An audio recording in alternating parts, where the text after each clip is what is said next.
नमस्कार. आज आपण लॉंग टर्मसाठी स्टॉक पाहणार आहोत, जो की ऑलरेडी आपण ग्रुपला पण दिलेला आहे. तरीही त्या स्टॉकबद्दल आपण डिटेल्समध्ये पाहणार आहोत.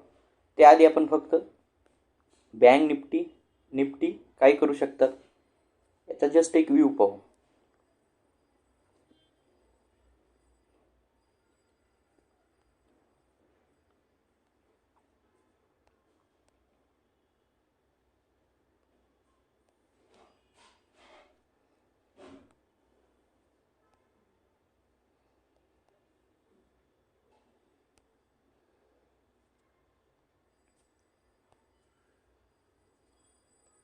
ओके, बँक निफ्टी चेक करा.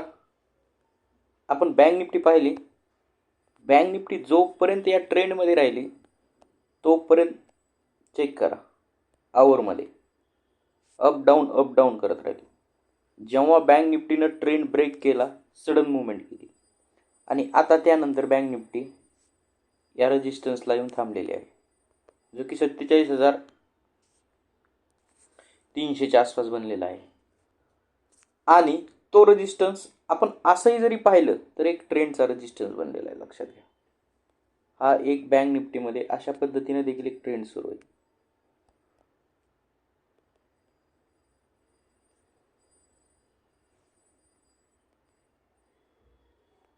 या ट्रेंडमध्येच बँक निफ्टी खेळत आहे, लक्षात ठेवा.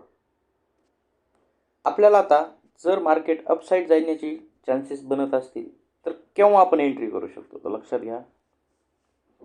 हा ट्रेंड खूप आपल्यासाठी इम्पॉर्टंट आहे, जो 47,500च्या वरती बनतो. जेव्हा 47,500 ब्रेक होणार तेव्हा again bank Nifty all time हायला जाण्याचे चान्सेस आहे. परंतु जर bank Nifty again history repeat केली, जी की बॅक साईडची होती, किंवा ज्याला आपण बॅक साईडची जी हिस्ट्री म्हणू शकतो ट्रेंडची, अप डाऊन अप पॉसिबल आहे डाऊन, त्यासाठी जी लेवल आलेली आहे 47,650 किंवा हा एक 100-150 पॉईंटचा एरिया, या एरियामधनं बँक निफ्टी अबाव जाण्यात पाहिजे, तरच बँक निफ्टीला चांगला मुवमेंट भेटेल. अन्यथा बँक निफ्टी अगेन करेक्शन करेल, लक्षात ठेवा. दुसरी गोष्ट, आपण ग्रुपला पण सांगितलं होतं, गोल्डमध्ये पण जर आपण डेचा चार्ट लावला तर खूप मोठा बेस्ट ब्रेकआउट बनत होता. आणि लक्षात ठेवा, ब्रेकआउट हे खूप चांगले असतात. चेक करा, जसा तो ब्रेकआउट झाला ना 62,700चा, 1000 पॉईंटची गोल्डनं मुवमेंट केली. अगदी त्याच पद्धतीनं सिल्वरमध्ये देखील असेच काही ब्रेकआउट दिसत आहेत डेमध्ये, जे की अशा पद्धतीने बनत आहेत. जर हा ब्रेकआउट बनला 71,000च्या आसपास किंवा 70,800च्या वरती, तर लक्षात ठेवा सिल्वरसुद्धा तुम्हाला अशाच पद्धतीनं मोठा मुवमेंट केलेला दिसेल. सिल्वरमध्ये सुद्धा तुम्हाला 72,000 ते 75,000चे टार्गेट बघायला भेटतील. वैयक्तिक मी कमोडिटी करत नाही, कमोडिटीचं फारसं नॉलेज बी नाही. फक्त तुम्हाला एक गोष्ट सांगायची की चार्टचं नॉलेज आलं तुम्ही कुठेही पाहू शकता, करन्सी, कमोडिटी, स्टॉक, ऑप्शन, कुठल्याही ठिकाणी. कारण की चार्टचं बिहेवियर वेगळं असू शकतं. म्हणजे काय, एक्झाम्पल सांगायचं झालं तुम्हाला, तर एखादा व्यक्ती लवकर हायपर होतो, एखादा व्यक्तीला तेच हायपरनेस आणण्यासाठी किंवा त्याचं टेम्परेचर इन्क्रीज करण्यासाठी तुम्हाला 10 मिनिट लागू शकतात. हायपरनेस म्हणजे तुम्ही ही गोष्ट समजून घ्या की मुवमेंट. जर आपण एखादा SBIचा स्टॉक बघितला, 1000 पॉईंटची ब्रेकआउट झाला तर एका दिवसात मुवमेंट करू शकतोय का? नाही. त्याची प्राइस 1000 नाही, तो मुवमेंट कशी करेल? आता हे इंडेक्स मोठे आहेत. बँक निफ्टीचा 40-45,000चा इंडेक्स आहे, सेन्सेक्सचा 70-80,000चा इंडेक्स आहे. तर मुवमेंट मोठी करू शकता. जेवढा इंडेक्स मोठी तेव्हा ब्रेकआउट असला की मोठा मुवमेंट करतो. त्यामुळं यांचे ब्रेकआउट हे मोठी मुवमेंट करतात, लक्षात ठेवा. तर आपल्याला स्टॉक पाहायचा आहे आता. असो, मी यासाठी दाखवलंय की हा जो आपण स्टॉक बघणार आहे हा देखील खूप दिवसाचा ब्रेकआउट करतोय आणि स्टॉकची प्राइस लगभग चांगली आहे. तर चला,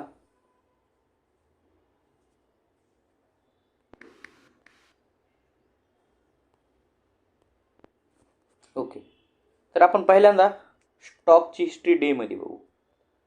तर बघा, डेमध्ये आपल्याला असं दिसतंय की लगभग 2024 23/1 500 रुपयापासून स्टॉक लगभग काल 970 पर्यंत गेलेला आहे. लो म्हणजे जवळपास 80 ते 90% मुवमेंट स्टॉकनं केलेली. किती? 1 ते 2 मंथमध्ये. ओके, ही डेची हिस्ट्री. त्यानंतर वीकमध्ये काय सांगतोय स्टॉक चेक करा. वीकमध्ये देखील स्टॉक लगभग 8व्या मंथपासनं 350 पासनं ते 980 रुपयापर्यंत स्टॉक गेलेला आहे. वीकचा ऑलरेडी ब्रेकआउट दिलेला आहे, जो की 844 रुपयाला होता. त्यानंतर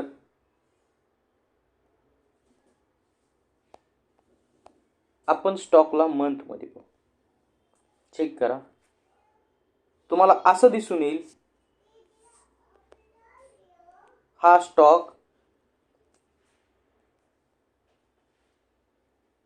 लगभग 2011 नंतर 2024ला ऑल टाइम हाय ब्रेक करत आहे. 12 ते 13 वर्षानंतर त्यानं त्याचा मागील ब्रेक केलेला आहे. तर या स्टॉकमध्ये आपल्याला खूप चांगली मुवमेंट दिसू शकते. तसंच पॅटर्नबद्दल जर आपण बोललं तर एक राउंडिंग बॉटम लॉंग टर्ममध्ये बघितलं तर किंवा कप अँड हँडल टाईपचा पॅटर्न दिसून येतो.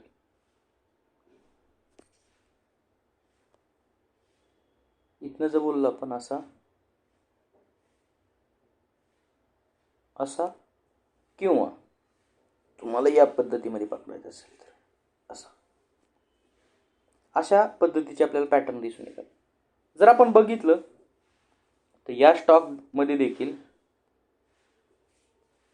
हा ट्रेंड ब्रेकआउट झालेला आहे. तर लक्षात ठेवा, येणारे स्टॉकचं नाव आहे BF युटिलिटी लिमिटेड कंपनी. येणाऱ्या काळामध्ये आपल्याला या स्टॉकचे टार्गेट काय दिसतील. पहिलं टार्गेट जे आहे, आम्ही हा स्टॉक लगभग 800 रुपयाच्या आसपास बाईंग दिलेला आहे.